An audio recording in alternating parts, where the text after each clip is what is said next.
A couple of years ago, AI was just a buzzword in a headline. Today, it's a topic of conversation at staff meetings. Generative AI is making its way into firms of all sizes, not to replace legal professionals, but to empower them. In fact, 65% of lawyers using AI report saving 1 to 5 hours each week. That's up to 5 extra hours to focus on strategy and nurture clients. The firms adopting AI early aren't just saving time, they're seeing measurable growth.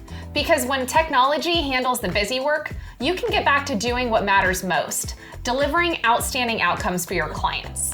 You'll still review every piece of documentation and make the best decisions for your business, but you get to do it faster and with more clarity.